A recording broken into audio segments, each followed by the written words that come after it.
Dominion Voting Systems threatening legal action against former Trump lawyer Sidney Powell. Attorneys for the voting company, used by several states, sending a scathing letter to Powell, accusing her of, quote, reckless disinformation about the 2020 presidential election.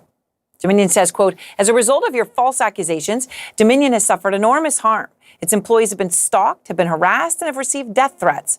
For the safety of Dominion's employees and for the sake of the truth and confidence in American democracy, we demand that you immediately and publicly retract your false accusations and set the record straight.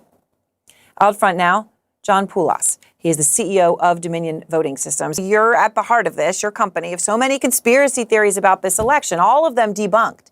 But I wanted to give you a chance here to take some of these down so our viewers can explicitly hear them and very clearly hear your response. So President Trump says your machines shifted 2 to 3% of Trump votes to Biden and that you, quote, changed the results of a landslide election.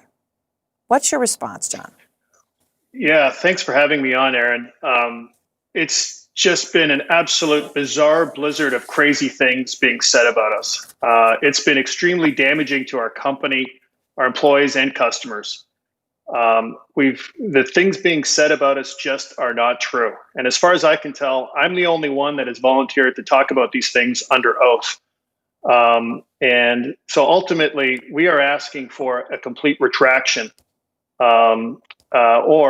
Ultimately, I guess we'll have to see them in the courthouse. Many of the conspiracies have centered around Michigan. Now, we know human error there did cause unofficial results in a county to show Biden ahead when Trump actually won. Now, that number was quickly fixed, right? And we knew Trump won. The president, though, came out, forget the human error part, which is the fact. He said it was due to software error, not human error. Again, trying to put it on Dominion. What's your response to that? How do you deal with this? Sure. Well, people keep talking about this, but I mean, our machines are tested all the time. It's hard to think of a more and highly regulated business than ours. There are third-party labs that review all of our source code that are certified and regulated by the bipartisan federal agency, the EAC. But most of all, we have paper ballots. Right. We have one machine that allows voters to create a paper ballot, and then we have another machine that allows the counting of that paper ballot. So some of the bizarre allegations that votes have been sent to Germany or Spain, just to put this into context, the U.S. Army had to get involved to debunk some of these claims. The voted paper ballots remain in the counties. They don't cross county lines, they don't cross state lines, and they certainly don't leave the country. This is what's so bizarre. One of the most bizarre claims out there, John, is that Dominion has ties to Venezuelan dictator Hugo Chavez. Now, Hugo Chavez, of course, died 7 years ago. But this is a claim out there that was getting a lot of oxygen thanks to Rudy Giuliani. Here he is.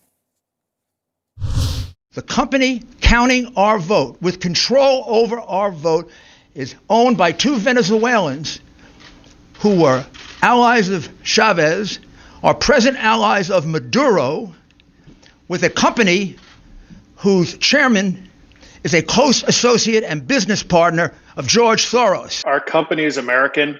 I started it in Toronto, but in 2018, we sold to U.S. investors. I'm not sure what Mr. Giuliani is talking about, but there's no Venezuela, there's no Chavez in Dominion Voting, never has. There's no China, and there's no links to Cuba or communism. We are very straightforward, an American company, and something, by the way, that we report to the federal, state, and local governments that we report to. In 2010, while we were still a Canadian company, I underwent a CFIUS process, which is the Committee of Foreign Investment in the United States, just to let them know who we are. Because in 2010, at that point, most of our customers and employees were becoming American and in the United States. So we moved our head office to Denver.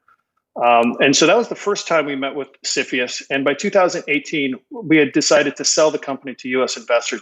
So the claims on Venezuela and Cuba and China are just absolutely bizarre.